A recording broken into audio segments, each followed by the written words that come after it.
Hello all dear student, welcome back to my channel fun learning with Vanashree. So आज आपण 8th सेमीचं English अभ्यास करणार आहोत. त्यातली ही जी पोएम आहे 1.1 बी the best. B the best म्हणजे काय? जे पण काम तुम्ही करत आहात मुलांनो, त्या कामामध्ये तुम्ही तुमचं बेस्ट द्या. तुम्ही तुमचं सर्वोत्तम काम तुम्ही तिथे करा. जगामध्ये कुठलंही काम छोटं किंवा मोठं नसतं. जेही काम आपल्या वाट्याला येतं, जेही काम आपल्याला मिळतं, त्या कामामध्ये आपल्याला प्रत्येक वेळेस बेस्ट देणंच गरजेचं आहे. आता ही जी पोएम आहे तुम्हाला खूप काही शिकवून जाणार आहे. या पोएममध्ये काही अशा उदाहरणांचा उपयोग करून तुम्हाला ही पोएम समजावून सांगितलेली आहे. सो आपण पोएम स्टार्ट करूया. Be the best. If you can't be a pine on the top of the hill, be a scrub in the valley, but be. बघा इथे काय सांगितलेलं आहे. इथे एक्झाम्पल दिलेले आहेत. दोन वृक्षांमध्ये दोन जे प्लांट्स आहेत त्याच्यामध्ये त्यांनी कम्पेअर करून तुम्हाला सांगितलेलं आहे मुलांनो. एकतर त्यांनी पाईन ट्रीचं त्यांनी एक्झाम्पल घेतलेलं आहे. इथे जर तुम्ही बघितलं, हे बघा इथे पाईन ट्री दिसत आहे आणि इथे स्क्रब दिसतं. स्क्रब म्हणजे काय तर झुडूप, ज्याला आपण म्हणतो छोटंसं काटेरी प्लांट असतो, झुडूप असतो, त्याला स्क्रब म्हटलेलं आहे. तर त्यांनी सांगितलं आहे की if you can't be a pine on the top of the hill, कारण पाईन जे ट्री आहे ते मोस्टली हिली रिजन्समध्ये बघायला भेटतात. तर जर तुम्ही पाईन ट्री होऊ शकत नसाल तर तुम्ही काय बना? स्क्रब बना. जे व्हॅलीमध्ये, जे दरीमध्ये दिसून येते, दऱ्यांमध्ये, खोऱ्यांमध्ये हे जे स्क्रब असतात हे दिसून येतात. तर तुम्ही पाईन ट्री तुम्हाला जर नाही बनता आला तर तुम्ही काय बना? तुम्ही स्क्रब बना, पण बना. The best little scrub by the sides of the reel, B a Bush if you can't be a tree. बघा काय सांगितलेलं आहे. जर तुम्ही जे छोटे छोटे रील म्हणजे काय तर छोटे छोटे पाण्याचे जे प्रवाह आहेत, स्ट्रीम आहेत, त्या स्ट्रीमच्या बाजूला, त्या प्रवाहांच्या बाजूला हे जे स्क्रब आहेत हे उगवत असतात, तर तुम्ही ते बना. जर तुम्हाला हिली रिजनमधलं पाईन वृक्ष, पाईन ट्री नाही बनता आलं तर तुम्ही काय बना? स्क्रब बना. The best little scrub by the side of the reel, B a Bush if you can't be a tree. जर तुम्हाला मोठं झाड बनता नाही आलं तर तुम्ही छोटं झाड बना. छोटंसं ते बुशी प्लांट्स जे असतात ते तुम्ही बना, असं सांगितलेलं आहे. If you can't be a bush, be a bit of the grass and some highway happier make. जर तुम्ही बुश नाही बनू शकत, म्हणजे तुम्ही झुडूप नाही बनू शकत, तर तुम्ही काय बना? तुम्ही ग्रास बना, म्हणजे तुम्ही गवत बना. जे and some highway happier make, आणि जे हायवेवरून जे लोक जाणार आहेत, जेव्हा ते लोक त्या गवताकडे बघतील, जेव्हा ते लोक तुमच्याकडे बघतील, तेव्हा ते लोक काय होतील? त्या गवताला बघून आनंदी होतील. म्हणून तुम्ही काय बना? तुम्ही जर बुश नाही बनू शकत तर तुम्ही ग्रास बना आणि लोकांना काय करा? आनंदी करा. If you can't be a muskie then just be a bass, but the liveliest bass in the lake. Muskie आणि बास हे दोन फिश आहे. मस्की हा जो फिश आहे हा खूप काय असतो? मोठा आकाराने. तो त्याचा आकार जो असतो तो खूप मोठा असतो. हा जो मस्की फिश इथं दिलेला आहे तुम्हाला, मस्की हा जो फिश दिलेला आहे तो आकाराने मोठा असतो आणि बास हे जे फिश आहे ते आकाराने काय असतं? छोटं फिश असतं.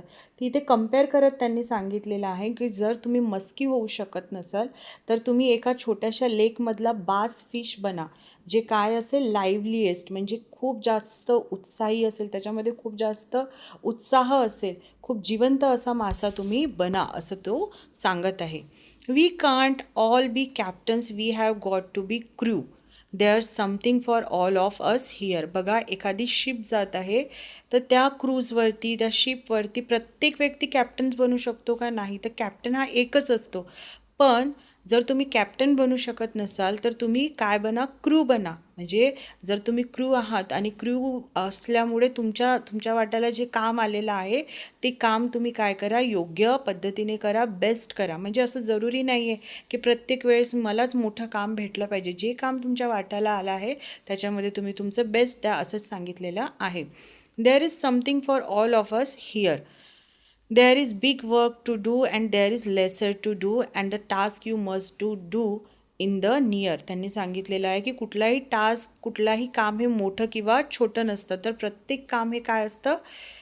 प्रत्येक कामाचे एक वेगळं असं महत्त्व असतं. म्हणून ते काम तुम्ही काय करा? मेहनतीने करा, आनंदाने करा. नेक्स्ट बघा काय म्हटलेलं आहे. If you can't be a highway then just be a trail.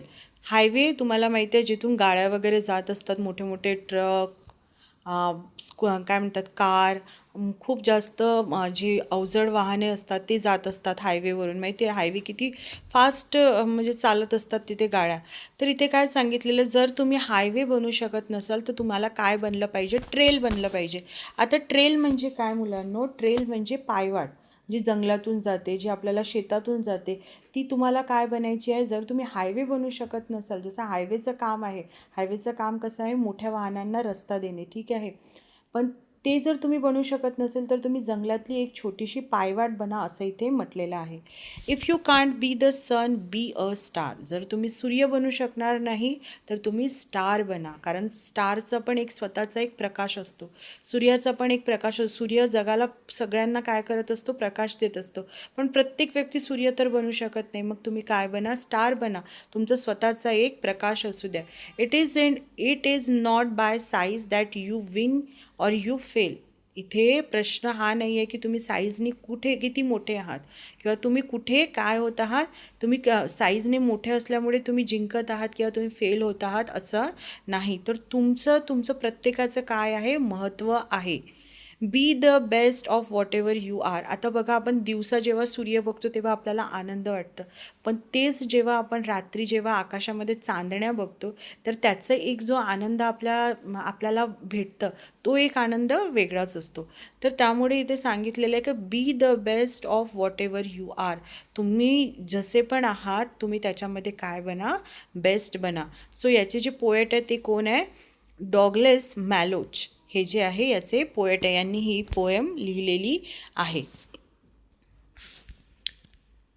So इथे काही कंपॅरिझन करून तुम्हाला ही पोएम समजवलेली आहे. आय होप तुम्हाला ही पोएम समजली असेल तर व्हिडिओला लाईक करा, शेअर करा आणि सबस्क्राईब करा. आणि जर तुमचे काही क्वेरीज असेल, कमेंट्स असतील, काही डाऊट्स असतील तर ते कमेंट सेक्शनमध्ये तुम्ही लिहा, ते मी तुम्हाला सॉल्व करण्याचा प्रयत्न करेल. So thank you for watching.